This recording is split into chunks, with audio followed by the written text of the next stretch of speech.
Bonjour, bonjour à tous, que Dieu vous bénisse, que sa grâce soit avec vous.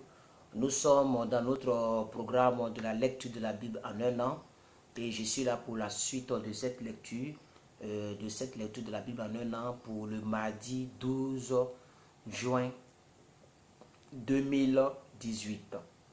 Nous sommes à notre 164e jour de la lecture de la Bible en un an. Donc, que Dieu vous bénisse. Je présente mes excuses à tous mes abonnés YouTube qui reçoivent en retard nos programmes. Mais ce qui est important, c'est d'être à jour et jusqu'au 31 décembre 2018 que nous soyons en mesure de terminer Apocalypse ensemble. Comme ça, pour d'autres personnes, c'est une nouvelle expérience. Pour nous autres, ça augmente aussi notre expérience et ça fait qu'on se souvient de certaines histoires qu'on aurait dû oublier. Amen. Parce que la Bible, normalement, devrait se lire quotidiennement. Voilà. Donc, que Dieu vous bénisse. Allez, approchez. Je vois 5 personnes maintenant.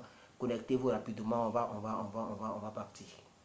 Maman Christ, déjà, donnez-moi, voilà, c'est bien. Elle a déjà donné. Romains chapitre 8, du verset 1 au verset 17. On va aller toujours avec l'apôtre Paul. Donc, Romains, c'est après Actes des Apôtres. C'est la première épître d'ailleurs. Alors, Romains chapitre 8, verset 1 à 17. Voilà. Vraiment, le chapitre 8, là, je vous ai dit que le livre de Romains, c'est un livre qui retrace un peu la véritable chrétienté. Amen. Oui. Mais c'est un livre qui a tendance à parler de la sanctification et qui a tendance à remettre à cause les chrétiens moins sérieux. Alors, nous lisons rapidement sans trop perdre de temps. On y va très rapidement. Il y a donc... Ça, c'est l'un des versets qui a été mal compris, malheureusement. Il n'y a donc maintenant aucune condamnation pour ceux qui sont en Jésus-Christ. Je vais aller rapidement parce que je suis déchargé, très déchargé. Il n'y a donc maintenant aucune condamnation pour ceux qui sont en Jésus-Christ. En effet, la loi de l'esprit de vie en Jésus-Christ m'a affranchi de la loi du péché et de la mort. Car, chose impossible à la loi, parce que la chair la rendait sans force, Dieu a condamné le péché dans la chair en envoyant à cause du péché son propre Fils dans une chair semblable à celle du péché. Et cela afin que la justice de la loi soit accomplie en nous qui marchons non selon la chair, mais selon l'esprit. Ceux en effet qui vivent selon la chair, nous sommes au verset 5, Romains 8, verset 5. Ceux, en effet, qui vivent selon la chair s'affectionnent aux choses de la chair. Tandis que ceux qui vivent selon l'esprit s'affectionnent aux choses de l'esprit. Vous savez ce que ça veut dire?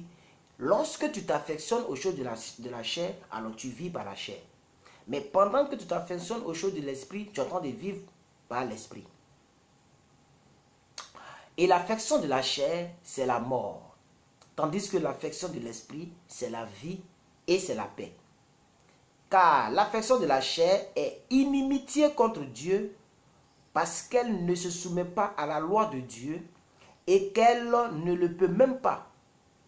Or, ceux qui vivent selon la chair ne sauraient plaire à Dieu. Pour vous, au verset 9, pour vous, vous ne viviez pas selon la chair mais selon l'esprit. Si du moins l'esprit de Dieu habite en vous. Il parle bien, hein, l'apôtre Paul. Si quelqu'un n'a pas l'esprit de Christ, il ne lui appartient pas. Et si Christ est en vous, le corps, il est vrai, il est mort à cause du péché, mais l'esprit est vie à cause de la justice. Et si l'esprit de celui qui a ressuscité Christ d'entre les morts habite en vous, celui qui a ressuscité Christ d'entre les morts rendra aussi la vie à votre corps mortel par l'esprit de Dieu qui habite en vous. Ainsi donc, frères, excusez-moi, verset 12. Ainsi donc, frères, nous ne sommes point redevables à la chair pour vivre selon la chair. Je ne dois rien à ma chair. Jésus m'a sauvé. Je ne te dois rien. Tu ne dois pas m'obliger à me masturber. Je ne te dois rien. Tu ne dois pas m'obliger à aller voler. Tu ne dois pas m'obliger à aimer les fesses. Ainsi donc, frères, nous ne sommes point redevables à la chair pour vivre selon la chair. Si vous viviez selon la chair, vous mourrez. Mais si l'esprit vous fait vivre les actions du corps, alors vous vivrez.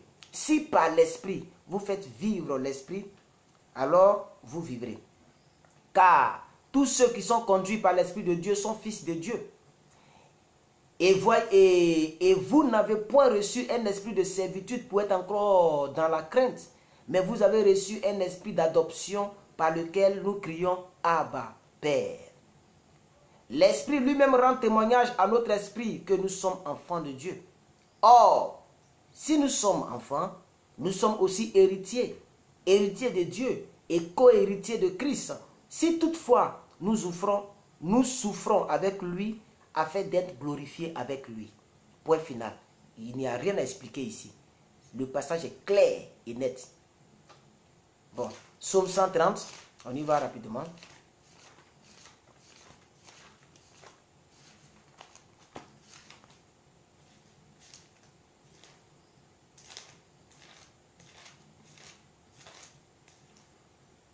Psaume 130, peuple de Dieu. Cantique des degrés, donc c'est Salomon, ok? Quand vous voyez cantique des degrés, c'est Salomon, ne réfléchissez même pas. Alors ici, Salomon parle de savoir attendre jusqu'au matin. Il faut savoir attendre jusqu'au matin. Ah, nous devons lire le proverbe d'abord. Bon, le proverbe, on peut le placer où on veut, hein? Ça, c'est pas, l'ordre n'est pas trop capital. Donc, on va finir avec Psaume et on va voir la sagesse du jour. Du fond de l'abîme, je t'invoque, ô Éternel. Du fond de l'abîme, je t'invoque, ô Éternel. Seigneur, écoute ma voix. Que tes oreilles soient attentives à la voix de mes supplications. Si tu gardais le souvenir des iniquités éternelles, Seigneur, qui pourrait subsister? Ah, mais c'est vrai. Hein? Si l'Éternel gardait tout ce que nous faisons du péché là, s'il gardait ça comme souvenir, est-ce que nous autres, on peut dire qu'on est enfant de Dieu? On a fait des choses bizarres, hein? Donc, que personne ne se glorifie en disant que je ne pêche point. Car celui qui dit qu'il ne pêche point est un menteur. Alors, David dit, si tu gardais le souvenir des iniquités éternelles, Seigneur, qui pourrait subsister? Mais le pardon se trouve auprès de toi, afin qu'on te craigne. J'espère en l'Éternel, mon âme espère en lui. Et j'attends sa promesse.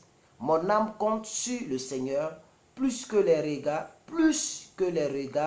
ne comptent sur le matin.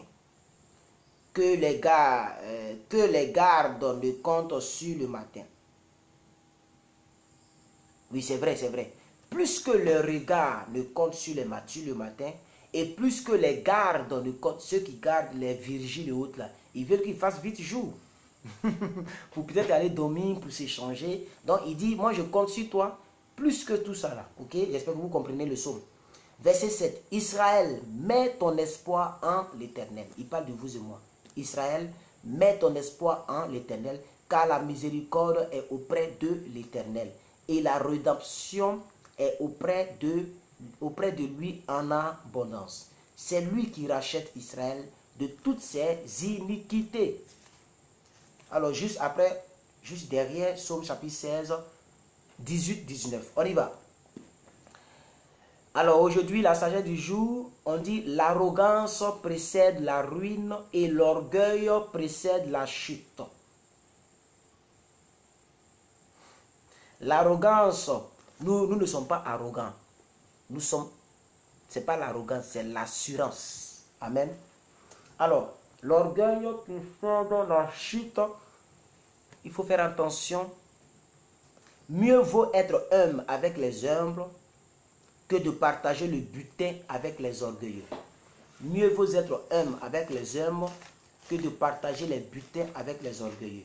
Je me dirige dans 1 Roi, chapitre 5, chapitre 6, et on aura terminé la lecture d'aujourd'hui. Oh, ici dans Josué, on a déjà fini Josué.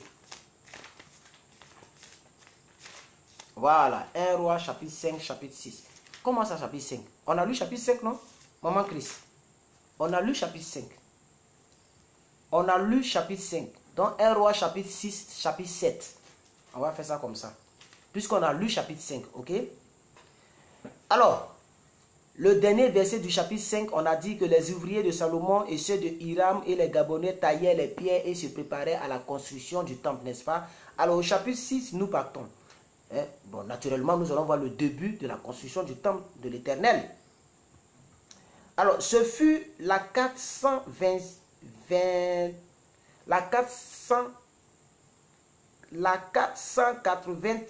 année, la sortie des enfants d'Israël du pays d'Égypte, que Salomon bâtit la maison à l'Éternel. La quatrième année de son règne sur Israël, au mois de Ziph, qui est le deuxième mois de l'année. La maison que le roi Salomon bâtit à l'Éternel avait 60 coudées de longueur, 20 coudées de largeur et 30 coudées de hauteur. Le portique devant le temple de la maison avait 20 coudées de longueur, répondant à la longueur de la maison, et de 10 coudées de profondeur sur la face de la maison. Le roi fit à la maison des fenêtres solidement grillées, avec des grilles, hein? Ce n'est pas des fenêtres qu'ils ont mis dans l'huile. Le roi fit à la maison des fenêtres solidement grillées. Il bâtit contre le mur de la maison des étages circulaires qui entouraient le mur de la maison, le temple et le sanctuaire, et il fit des chambres latérales tout autour. Verset 6, 1 Roi 6, verset 6. L'étage inférieur était large de 5 coudées, celui du milieu de 6 coudées. Merci maman Christ, c'est ça. C'est ça, vous vous êtes trompé. Il n'y a pas de souci. Non, mais il ne faut pas demander pardon pour... Pourquoi tu demandes pas? Tu es redevable à personne. Tu ne dois rien à personne, maman Christ. Ok? Voilà. Oh, il y a des sueurs qui montent dans ma poitrine. Je ne sais pas comment je vais me dégager de ça. Je suis beaucoup, hein, je me porte très bien. Bref. Lorsqu'on bâtit la maison, on se servit de pierres de toute taillée, et ni de marteau, ni d'arche, ni aucun instrument de fer ne fut entendu dans les mains pendant qu'on le construisait. Pourquoi? Alors comment ils ont fait alors? L'entrée des chambres de l'étage inférieur était sur le côté droit de la maison. On montait à l'étage du milieu par un escalier tournant, et de l'étage du milieu au troisième. Après avoir achevé de bâtir la maison, Salomon la couvrit de planches et de poutres de cèdre. Il donna 5 coudées de hauteur à chacun des étages qui entouraient toute la maison, et il les lia à la maison par des bois de cèdre. L'Éternel adressa la parole à Salomon en lui disant: tu bâtis cette maison. Si tu marches selon mes lois, si tu pratiques mes ordonnances, si tu obéis, tu observes et tu suis tous mes commandements, j'accomplirai à ton égard la promesse que j'ai faite à David ton père. J'habiterai au milieu des enfants d'Israël, je n'abandonnerai point mon peuple d'Israël après avoir achevé de bâtir la maison. Salomon en revêtit intérieurement le mur de planches de cèdre depuis le sol jusqu'au plafond, et il revêtit ainsi de bois l'intérieur, et il couvrit le sol de la maison des planches de cyprès. Il revêtit de planches de cèdre de 20 coudées de fond de la maison, depuis le sol jusqu'au haut du mur. Il réserva cet espace pour en faire le sanctuaire, le lieu très saint. Les 40 coudées sur le devant formaient la maison, c'est-à-dire le temple. Le bois de cèdre à l'intérieur de la maison offrait des structures de coloquintes et de fleurs épanouies. Tout était de cèdre et on ne voyait aucune pierre. Salomon établit le sanctuaire à l'intérieur au milieu de la maison pour y placer l'arche de l'alliance de l'Éternel. Le sanctuaire avait 20 coudées de longueur, 20 coudées de largeur, 20 coudées de hauteur. Salomon le couvrit d'or pur. Il fit devant le sanctuaire un autel de bois de cèdre et le couvrit d'or. Il couvrit d'or pur l'intérieur de la maison, et il fit passer le voile dans des chaînettes d'or devant le sanctuaire qu'il couvrit d'or. Il couvrit d'or toute la maison tout entière, et il couvrit d'or tout l'autel qui était devant le sanctuaire. 1 Roi 6, verset maintenant 23, pour ceux qui suivent, ou pour ceux qui veulent suivre. Il fit dans le sanctuaire 2 chérubins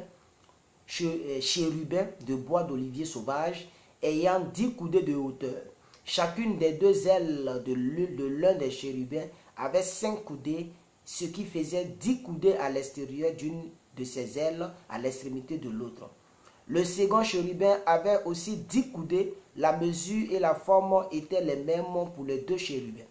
Verset 27, Salomon plaça des chérubins au milieu de la maison dans l'intérieur. Leurs ailes étaient déployées, l'aile du premier touchait l'un des murs et l'aile du second touchait l'autre mur. Et leurs autres ailes se rencontraient par l'extrémité au milieu de la maison. Verset 28. Salomon couvrit d'or les chérubins. Il fit sculpter sur tout le pourtour des murs de la maison, à l'intérieur et à l'extérieur des chérubins, des palmes et des fleurs épanouies. Il couvrit d'or le sol de la maison à l'intérieur et à l'extérieur. Il fit à l'entrée du sanctuaire une porte à 2 battants de bois d'olivier sauvage. L'encadrement avec les poteaux équivalait à 1/5 du mur. Les 2 battants étaient de bois d'olivier sauvage.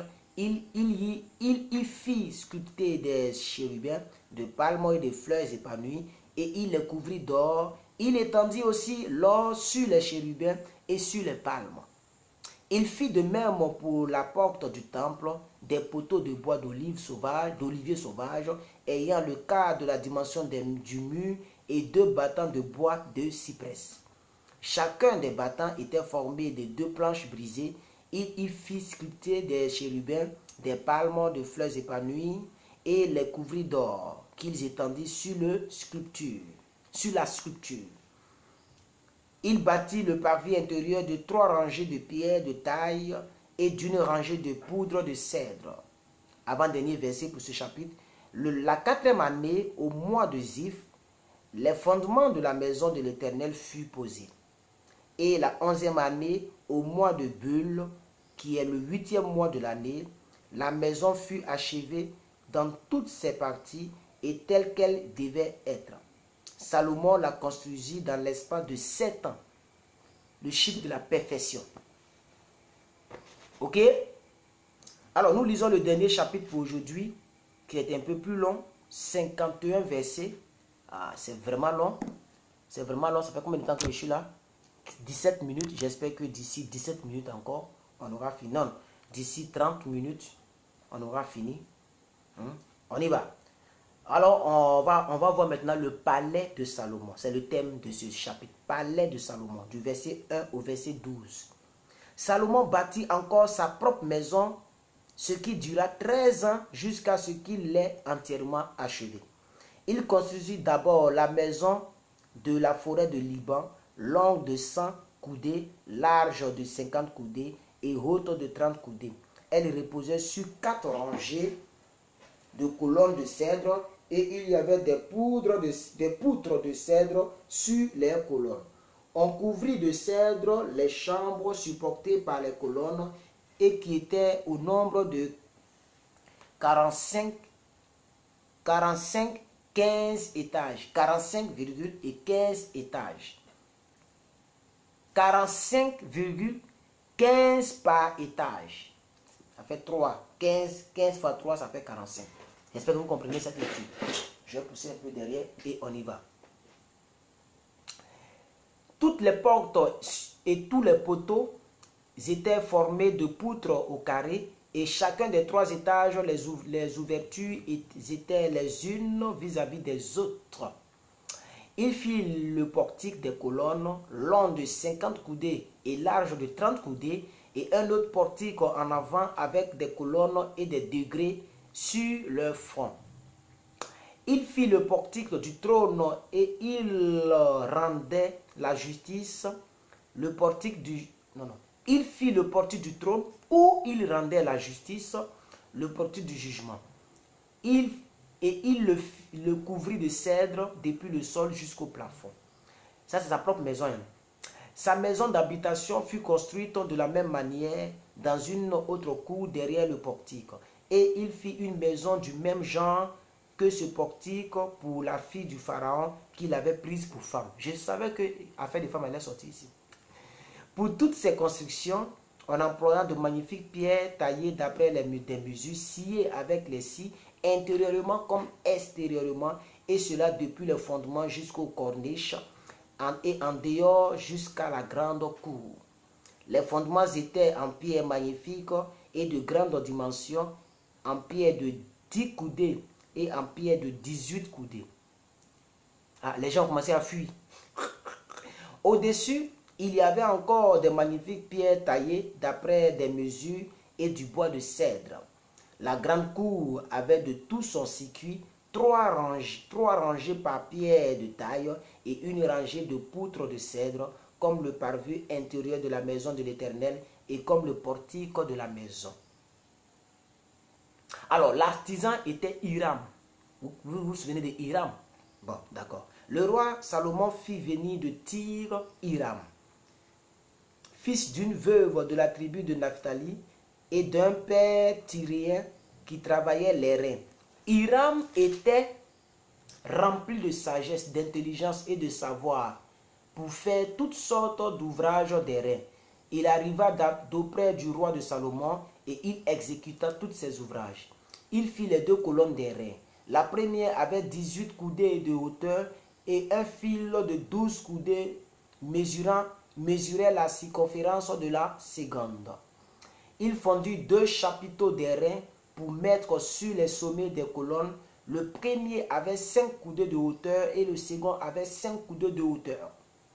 Il fit des treillis en forme de réseau, des festons façonnés en chaînettes pour les chapiteaux qui étaient sur le sommet des colonnes, 7 pour le premier chapiteau et 7 pour le second chapiteau. Verset 18. Il fit 2 rangs de grenades autour de l'un des treillis pour couvrir le chapiteau qui était sur le sommet d'une des colonnes, et il fit de même pour le second chapiteau.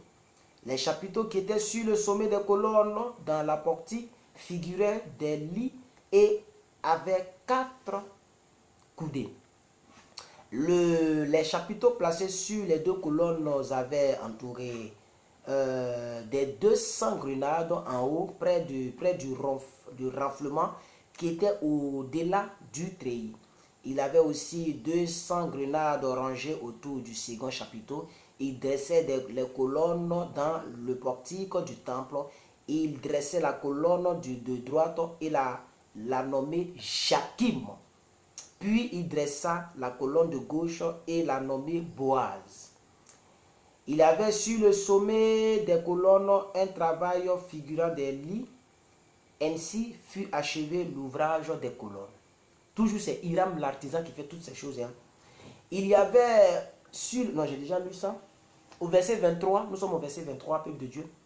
Il fit la mer de métal fondu. Elle avait 10 coudées d'un bord à l'autre et une forme entièrement ronde, 5 coudées de hauteur et une circonférence. Excusez-moi, nous étions coupés. Désolé. Et je reprends le verset 23. Il fit la mer de métal fondu. Elle avait 10 coudées. Voilà la publication bizarre.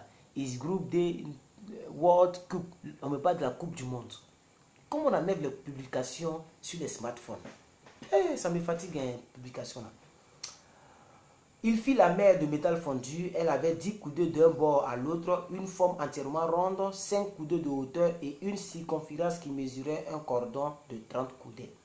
Des coloquintes l'entouraient tout au-dessous de son bord, 10 par coudée, faisant tout le tour de la mer. Les coloquintes disposées sur 2 rangs étaient fondues avec elle en une seule pièce. Ça fait combien de temps je suis là? Je vais voir si je peux écouter parce que je dois télécharger la vidéo. 24 minutes, on y va. Elle était posée sur 12 bœufs dont 3 entouraient vers le nord, 3 tournaient vers l'occident, 3 vers le midi, 3 tournaient vers l'orient. La mer était sur eux et toutes les parties postérieures de leur corps étaient en dedans. Verset 26. Son épaisseur était d'un palme et son bord semblable au bord d'une coupe était façonné en fleurs de lis. Elle contenait 2000 battes. Il fit les 2 bases des reins, chacune avait 4 coudées de longueur, 4 coudées de largeur et 3 coudées de hauteur. Voici en quoi consistaient ces bases.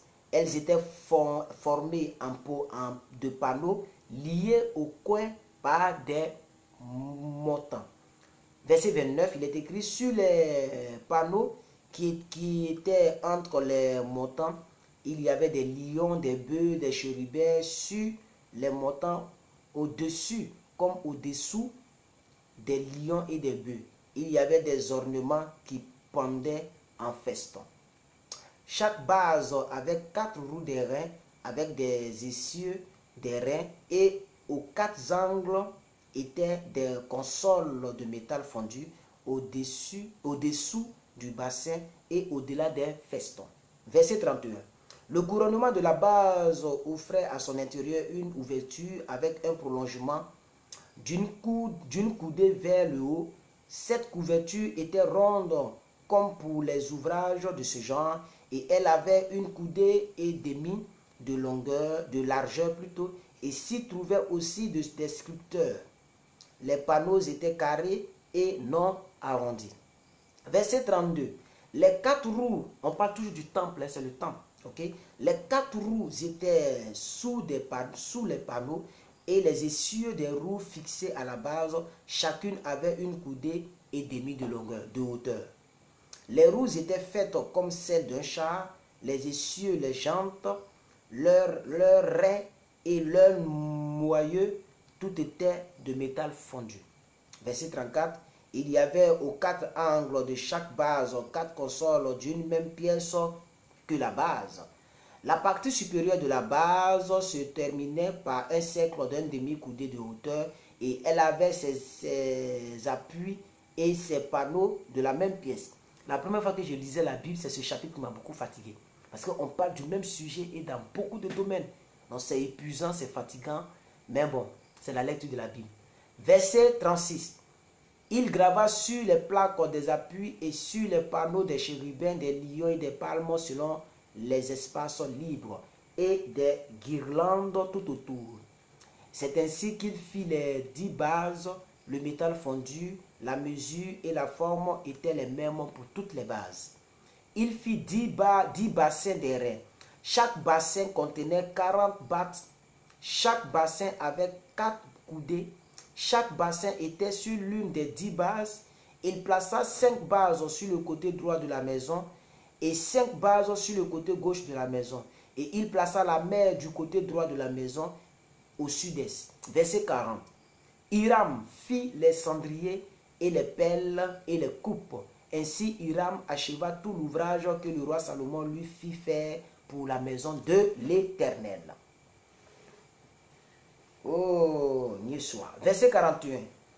2 colonnes avec les 2 chapiteaux et leurs bourrelets sur le sommet des colonnes des 2 treillis pour couvrir les 2 bourrelets de chapiteaux sur le sommet des colonnes. Verset 42. Les 400 grenades pour les 2 treillis, 2 rangées de grenades par treillis pour couvrir les 2 bourrelets des chapiteaux sur le sommet des colonnes. Les 10 bases et les 10 bassins sur les bases, la mer et les 12 bœufs sous la mer, les cendriers, les pelles et les coupes, tous ces ustensiles que le roi Salomon fit faire à Hiram pour la maison de l'Éternel étaient d'airain poli. Le roi les fit fondre dans la plaine du Jourdain, dans un sol argileux, entre Sukkot et Sartam.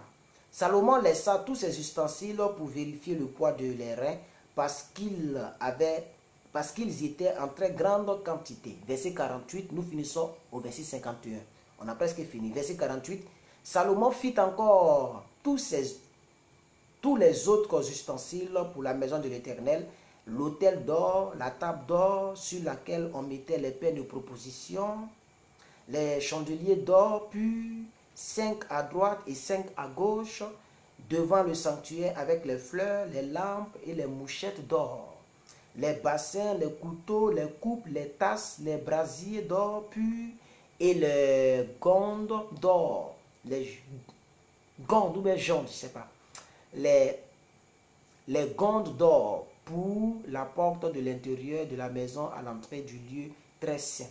Et pour la porte de la maison à l'entrée du temple. Ah, on veut couper l'électricité. Hein? Ainsi, on veut couper l'électricité. Il me reste le dernier verset, j'ai fini. Le dernier verset, verset 51. Ainsi fut achevé tout l'ouvrage que le roi Salomon fit pour la maison de l'Éternel. Puis il apporta l'argent, l'or et les ustensiles que David son père avait consacrés et les mit dans le trésor de la maison de l'Éternel. Que Dieu bénisse sa parole. Alors, peuple de Dieu, on a fini les deux lectures, la lecture d'hier et la lecture d'aujourd'hui. Et je vais maintenant m'atteler. Voilà, donc à 30 minutes, j'ai terminé comme je l'avais souhaité. Que le nom du Seigneur soit béni. Donc nous sommes à 30 minutes de live. Le premier live n'était pas aussi long que ça, mais bon. Donc, je vais télécharger ces deux vidéos et je vais les balancer sur YouTube pour mes abonnés YouTube qui étaient déjà habitués à ce programme. Voilà, pour qu'ils soient un peu à jour. Alors à vous, je vous dis merci. Merci aux quelques personnes qui ont été connectées. Et puis, que Dieu vous bénisse, que sa grâce soit avec vous. Soyez plus que vainqueurs. Je ne pourrai pas prêcher parce que je suis déjà déchargé. Je suis à combien de pourcents? 18%. Donc 18% ne peut pas faire une vidéo de 1h15. Donc je ne pourrai pas prêcher ce soir. Demain, on s'attrape pour l'acte 3 de notre thème général que nous sommes en train de prêcher. Ok, merci. J'ai cru avoir vu 1800 personnes qui ont suivi la vidéo d'hier soir. J'ai vu 1800 vues tout à l'heure, je pense, vers les 16h. Voilà. Et là, il est 19h10. Voilà. Donc, et puis la première vidéo, j'ai cru avoir vu 1900 vues, même 1800 vues et 4900 vues. La précédente vidéo. Voilà, donc, que Dieu vous bénisse. Alors, pour ceux qui ne sont pas abonnés à ma chaîne YouTube, abonnez-vous à ma chaîne YouTube. Pour ceux qui ne sont pas abonnés à ma chaîne Facebook, abonnez-vous à ma chaîne Facebook. C'est plus que vainqueur. Vous tapez plus que vainqueur sur YouTube, vous vous abonnez. Sur Facebook, vous vous abonnez. Voilà. Merci à tous ceux qui sont amis avec moi. Et allez, bonne soirée. Que Dieu vous bénisse.